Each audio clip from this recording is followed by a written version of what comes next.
Bayangkan sebuah ruangan penuhi orang, suasana riuh. Orang-orang sibuk berbicara, mencoba membuat pendapatnya didengar.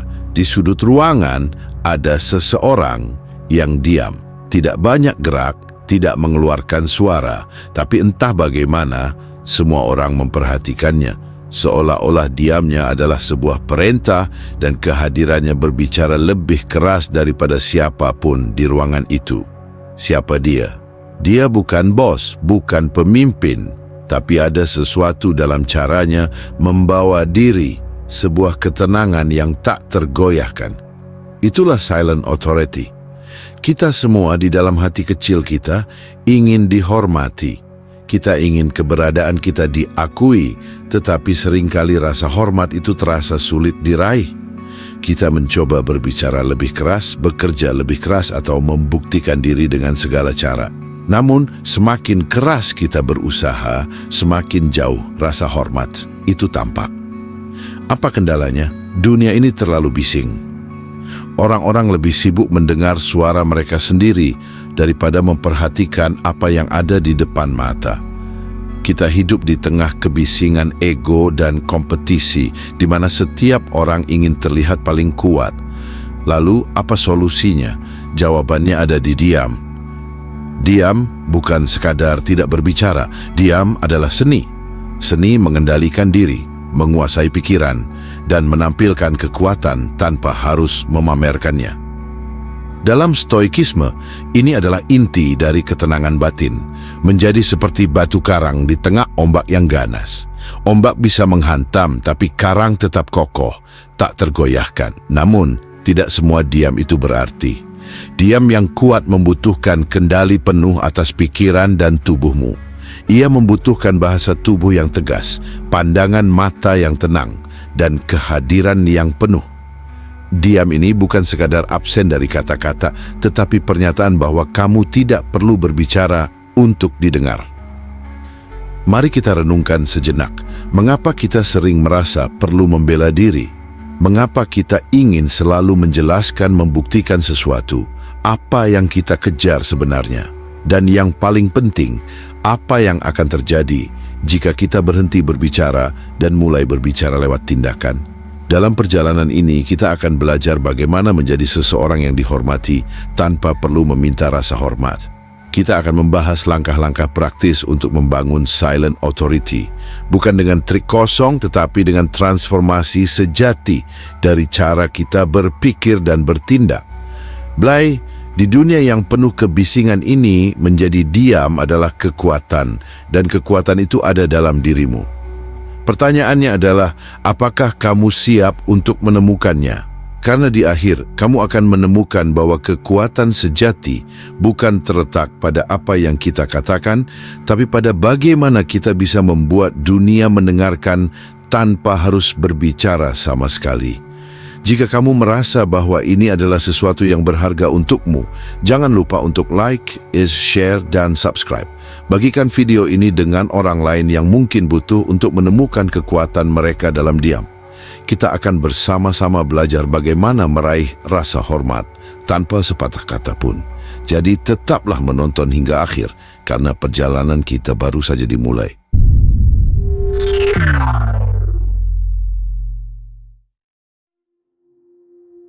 Bayangkan seorang pendekar berdiri di tengah medan perang.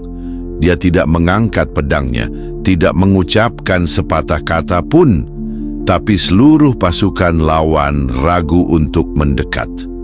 Bukan karena pedangnya yang tajam, tapi karena cara dia berdiri, kokoh, tegak, tak tergoyahkan.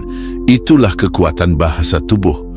Dalam hidup sehari-hari, kita tidak berada di medan perang, tetapi kita sering berada di situasi yang menuntut kita menunjukkan kekuatan tanpa harus bersuara. Bahasa tubuh dan intonasi adalah senjata utama dalam menciptakan silent authority. Mereka adalah cerminan dari pikiran dan emosi kita yang tersembunyi. Apa yang sebenarnya kita inginkan ketika masuk ke sebuah ruangan? Pengakuan. Kita ingin keberadaan kita diakui. Tapi seringkali kita malah menyabotase diri sendiri dengan postur tubuh yang bungkuk, langkah kaki yang ragu-ragu, atau gerakan yang gelisah. Semua itu mengirimkan pesan yang salah, bahwa kita tidak yakin dengan diri kita sendiri. Bahasa tubuh yang kuat dimulai dari kesadaran penuh akan tubuhmu. Berdiri tegak, bahu sedikit ditarik ke belakang, dan dada terbuka. Seperti kata Marcus Aurelius, tubuh yang terkontrol mencerminkan pikiran yang terkontrol. Ketika tubuhmu terlihat kokoh, pikiranmu akan mengikuti. Namun, bahasa tubuh bukan hanya tentang bagaimana kamu berdiri. Itu juga tentang bagaimana kamu bergerak. Hindari gerakan yang terlalu cepat atau gelisah. Biarkan gerakanmu lambat dan penuh arti. Bayangkan seekor harimau yang mengintai mangsanya. Dia tidak terburu-buru, tapi setiap langkahnya mengirimkan sinyal kekuatan. Sekarang, mari kita bicara tentang intonasi. Ketika berbicara, jangan pernah terburu-buru. Suaramu adalah cerminan dari emosi. Jika suaramu bergetar atau terlalu cepat, itu menunjukkan kegugupan. Sebaliknya, gunakan nada yang rendah dan stabil. Jangan takut untuk membuat jeda di antara kata-katamu. Diam dalam ucapan adalah bagian dari seni silent authority. Misalnya, dalam sebuah pertemuan, seseorang mencoba menyerangmu dengan kritik pedas. Kebanyakan orang akan tergoda untuk langsung membalas, mungkin dengan nada tinggi. Tapi kamu berbeda. Kamu tetap tenang. Kamu diam beberapa detik, membiarkan suasana hening. Dengan pandangan mata yang stabil, kamu berbicara dengan nada rendah. Terima kasih atas pandangannya. Jawaban sederhana, tetapi dengan intonasi dan bahasa tubuh yang tepat, itu akan terasa seperti pukulan balik yang tak terduga. Dalam stoikisme, bahasa tubuh dan intonasi adalah perwujudan dari penguasaan diri. Ketika kamu bisa mengendalikan apa yang terlihat di luar, itu menunjukkan bahwa kamu telah menguasai apa yang ada di dalam. Mulai hari ini, perhatikan bagaimana kamu berdiri, bergerak, dan berbicara. Latih dirimu untuk tidak terburu-buru. Biarkan dunia melihat bahwa kamu adalah sosok yang tidak mudah tergoyahkan. Karena, pada akhirnya, silent authority bukan tentang apa yang kamu katakan, tetapi tentang bagaimana kamu membuat dunia berhenti dan mendengarkan, bahkan tanpa sepatah kata pun. Ketika seseorang melemparkan penghinaan atau kritik kepada kita, respons pertama yang muncul adalah membela diri, membalas setiap kata dengan argumen atau pembelaan yang kita anggap tepat. Namun, apakah itu benar-benar cara terbaik untuk mempertahankan rasa hormat kita? Atau apakah itu justru menunjukkan bahwa kita terperangkap dalam permainan mereka? Pernahkah kamu berpikir bahwa mungkin yang perlu diserang bukanlah kata-kata yang diucapkan, tetapi cara orang itu melihat dan merangkai kenyataan? Dalam situasi penuh tensi, seringkali kita fokus pada kata-kata yang terlontar. Kita merasa harus membuktikan bahwa kita tidak salah, tetapi yang sebenarnya perlu dilakukan adalah menggoyahkan landasan pemikiran di balik kritik itu. Serang kerangka pemikiran, bukan konten insult. Ini adalah inti dari silent authority. Alih-alih terjebak dalam pertukaran kata-kata yang tak ada habisnya, ajaklah orang itu untuk mempertanyakan premis dasar dari pendapat mereka. Kenapa mereka merasa perlu menghina? Apa yang mendasari pandangan mereka tentangmu? Stoikisme mengajarkan kita untuk memisahkan antara apa yang bisa kita kendalikan dan apa yang tidak bisa kita kendalikan.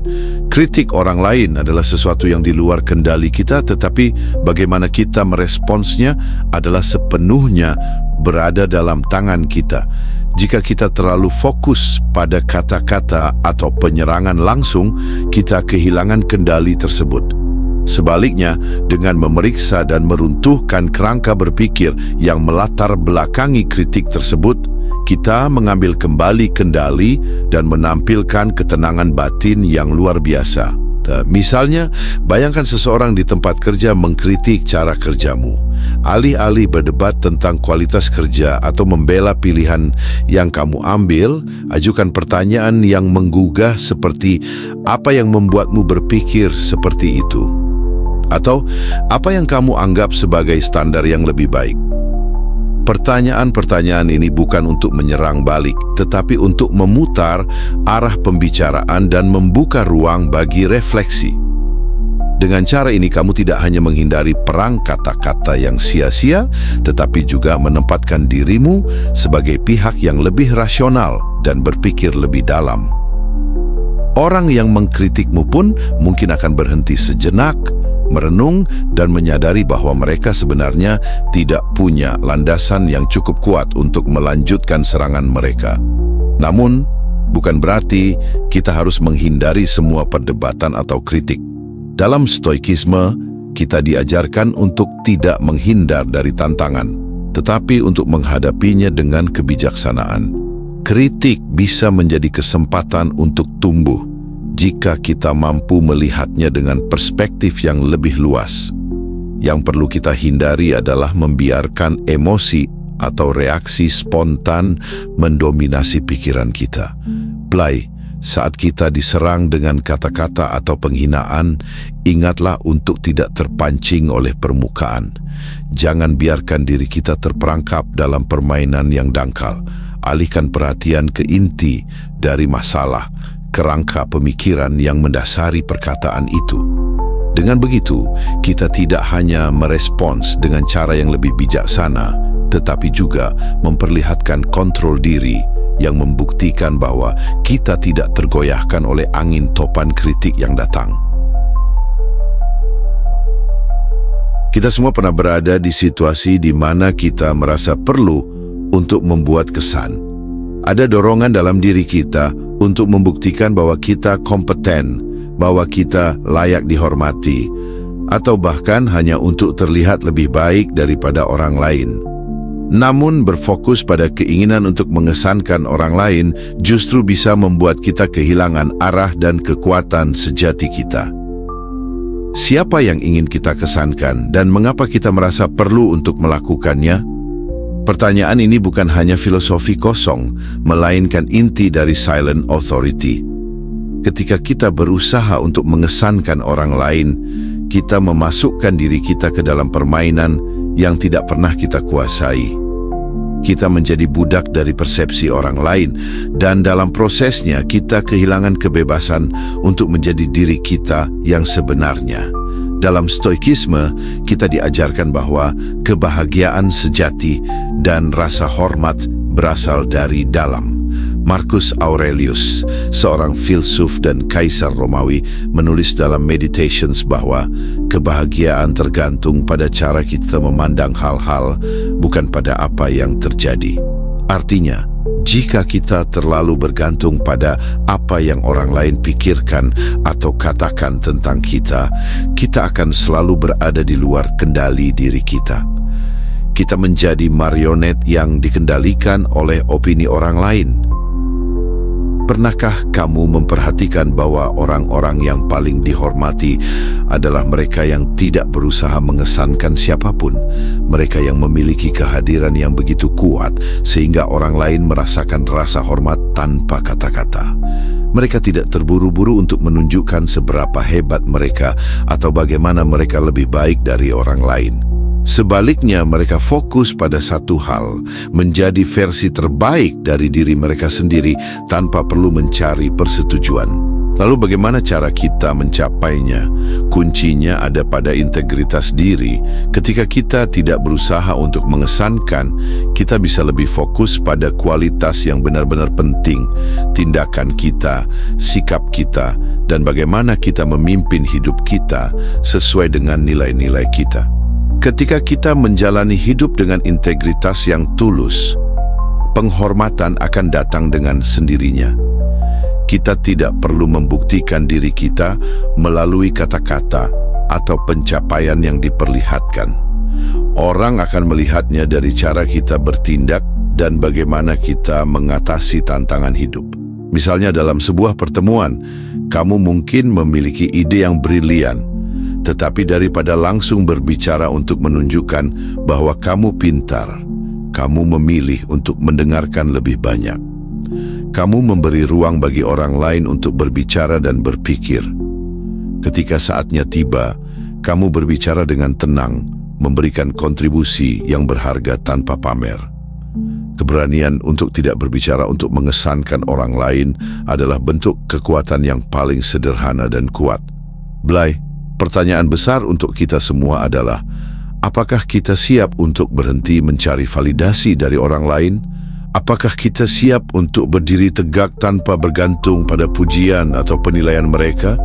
Ketika kita bisa melepaskan keinginan untuk mengesankan, kita akhirnya membuka jalan bagi penghormatan yang tulus, yang datang bukan karena kita berusaha keras, tetapi karena kita cukup kuat untuk menjadi diri kita sendiri, tanpa perlu membuktikan apa-apa.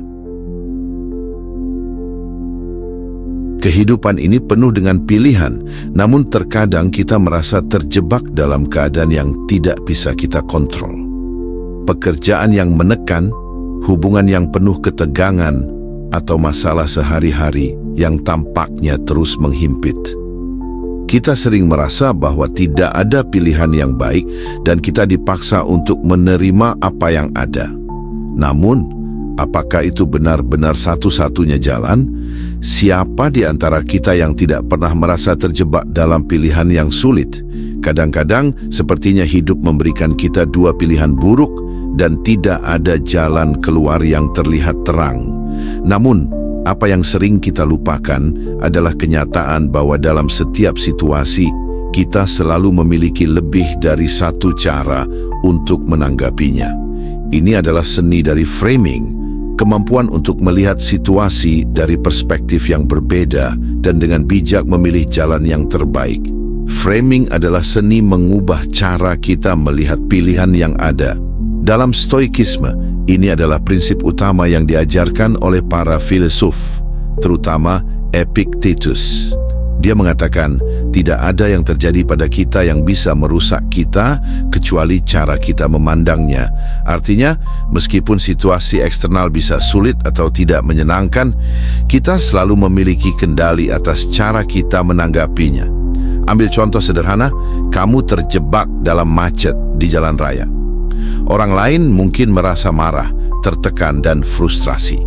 Namun, bagi kamu yang memahami framing, ini bisa menjadi kesempatan untuk berpikir jernih, mendengarkan podcast yang memperkaya, atau sekadar menikmati kesendirian dan ketenangan dalam kesendirian. Dalam situasi yang tampaknya menyebalkan, kamu bisa memilih untuk melihatnya sebagai kesempatan untuk melatih ketenangan atau bahkan untuk merenung tentang kehidupan. Kunci untuk menguasai framing adalah dengan mengenali bahwa kita selalu memiliki lebih dari satu opsi dalam setiap situasi. Bahkan dalam kesulitan terbesar, kita bisa memilih cara untuk merespons. Ketika menghadapi konflik atau perbedaan pendapat, kita bisa memilih untuk merespons dengan sabar, bukan emosi. Dalam situasi pekerjaan yang menekan, kita bisa memilih untuk melihatnya sebagai peluang untuk tumbuh, bukan beban yang harus ditanggung. Tetapi, ini tidak berarti bahwa kita harus menjadi orang yang selalu tenang dan santai tanpa emosi. Stoikisme tidak mengajarkan kita untuk menekan perasaan, tetapi untuk tidak membiarkan perasaan itu menguasai kita. Ketika kita merasa frustrasi atau marah, kita belajar untuk merasakannya, lalu membingkai kembali situasi tersebut untuk melihatnya dengan sudut pandang yang lebih luas. Dengan cara ini, kita menghindari terjebak dalam reaksi spontan yang dapat merusak kebijaksanaan dan ketenangan batin kita. Blay, di dunia yang penuh ketidakpastian ini, penting untuk memahami bahwa kita tidak selalu bisa mengontrol apa yang terjadi di luar kita, tetapi kita selalu bisa mengontrol bagaimana kita meresponsnya. Mulailah hari ini dengan mempertanyakan setiap situasi yang kamu hadapi. Apa pilihan yang bisa aku buat dalam menghadapi ini? Dengan belajar membingkai opsi-opsi kita, kita mengambil kembali kendali dan menunjukkan kepada dunia bahwa kita bukan korban dari keadaan, kita adalah penguasa dari reaksi kita sendiri. Seringkali kita merasa terkurung dalam situasi tanpa jalan keluar. Keputusan-keputusan yang kita buat sepertinya dipaksa oleh keadaan, dan kita terjebak dalam rutinitas yang tampaknya tak memberi ruang bagi kebebasan. Tetapi apa yang jika aku katakan bahwa kita sebenarnya selalu memiliki pilihan lebih banyak dari yang kita pikirkan? Apa yang terjadi jika kita mulai menciptakan pilihan kita sendiri, alih-alih menunggu untuk diberikan pilihan? Siapa yang tidak pernah merasa terjebak? Mungkin kamu merasa terjebak dalam pekerjaan yang tidak memuaskan, dalam hubungan yang penuh ketegangan, atau dalam rutinitas yang terasa menjemukan. Namun, yang sering kita lupakan adalah bahwa kita memiliki kekuatan untuk menciptakan pilihan-pilihan baru dalam hidup kita, meskipun tampaknya terbatas. Terkadang pilihan-pilihan itu bukan datang dari luar, tetapi dari cara kita merespons dunia yang ada di sekitar kita. Stoikisme mengajarkan kita untuk selalu memegang kendali atas diri sendiri, terlepas dari apapun yang terjadi di luar kita. Ini bukan tentang menciptakan ilusi kontrol terhadap dunia eksternal, tetapi tentang mengetahui bahwa kita memiliki kendali atas sikap kita, pilihan kita, dan bagaimana kita merespons situasi. Ini adalah kebebasan sejati. Pernahkah kamu merasa bahwa kamu tidak punya pilihan lain selain menerima apa yang sudah ada? Mungkin ada pekerjaan yang membuatmu tidak bahagia, tetapi kamu merasa bahwa kamu harus tetap di sana untuk memenuhi kebutuhan hidup. Mungkin kamu merasa terjebak dalam hubungan yang tidak sehat atau dalam rutinitas yang monoton. Tetapi di balik rasa terjebak itu, ada peluang untuk menciptakan pilihan. Pilihan itu tidak selalu besar dan dramatis, tapi setiap tindakan kecil untuk mengubah cara kita melihat dunia bisa menciptakan kemungkinan baru. Contohnya, kamu mungkin tidak bisa mengubah pekerjaan yang kamu miliki sekarang, tetapi kamu bisa memilih bagaimana cara melihatnya. Alih-alih merasa tertekan atau frustrasi, kamu bisa memilih untuk melihatnya sebagai kesempatan untuk belajar keterampilan baru, atau bahkan sebagai jalan untuk mencapai tujuan jangka panjang. Dengan memilih untuk melihat sesuatu dari sudut pandang yang berbeda, kamu menciptakan pilihan baru untuk dirimu sendiri meskipun situasi eksternal tetap sama. Atau dalam hubungan yang sulit, bukannya merasa terjebak dan tidak berdaya, kamu bisa memilih untuk merespons dengan penuh belas kasih dan kebijaksanaan, dan bahkan mencari cara untuk memperbaiki komunikasi atau menetapkan batasan yang lebih sehat. Pilihan-pilihan ini mungkin tidak mengubah situasi secara langsung, tetapi mereka memberi kita kekuatan dan rasa kontrol atas kehidupan kita. Belai, hidup ini penuh dengan kesempatan untuk menciptakan pilihan. Tidak ada situasi yang sepenuhnya tidak dapat diubah, kecuali kita memilih untuk berhenti mencari pilihan. Ketika kamu merasa terjebak, ingatlah bahwa selalu ada cara untuk menciptakan pilihan baru. Bahkan dalam kondisi yang tampaknya tidak memberi ruang, ciptakan pilihanmu sendiri dan dunia akan mengikutinya. Ketika kamu menguasai pilihan, kamu menguasai hidupmu. Ketika kita berbicara tentang silent authority, kita sebenarnya sedang membicarakan tentang kekuatan yang lebih besar dari sekadar kontrol atas orang lain. Kekuatan untuk mengendalikan diri kita sendiri. Setiap langkah dalam perjalanan ini, dari bahasa tubuh hingga cara kita merespons hinaan atau membingkai pilihan hidup, mengajarkan kita satu hal yang penting. Kita tidak perlu berbicara keras atau berusaha mengesankan untuk dihormati. Cukup dengan menjadi diri kita yang sejati, dengan integritas dan kebijaksanaan, kita akan menarik rasa hormat yang lebih dalam dan lebih langgeng. Seperti yang telah kita bahas, hidup ini penuh dengan pilihan. Pilihan dalam cara kita merespons, dalam cara kita melihat dunia, dan dalam cara kita memilih untuk bertindak. Tapi, pilihan-pilihan itu tidak datang dengan mudah. Mereka membutuhkan keberanian untuk menghadapi kenyataan, untuk tidak terjebak dalam kebiasaan yang membatasi kita, dan untuk menghadapi dunia dengan kepala tegak, bahkan saat dunia terasa berat. Stoikisme mengajarkan kita bahwa meskipun kita tidak bisa mengontrol segala hal yang terjadi di luar kita, kita selalu memiliki kendali atas cara kita meresponsnya. Dengan menguasai cara kita melihat pilihan yang ada, kita bisa menciptakan jalan menuju kebebasan dan pengaruh yang lebih besar. Namun, ini bukan perjalanan yang mudah. Ada rintangan, konflik, dan kegagalan yang pasti akan kita hadapi. Tetapi inilah bagian dari kehidupan, di mana setiap tantangan adalah kesempatan untuk tumbuh. Seperti yang dikatakan Epictetus, apa yang menghalangi kita justru membentuk kita. Dalam setiap peristiwa, kita memiliki pilihan untuk merespons dengan kebijaksanaan, dengan ketenangan, atau dengan emosi yang tak terkendali. Pilihan-pilihan ini membentuk kita dan menentukan siapa kita sebenarnya.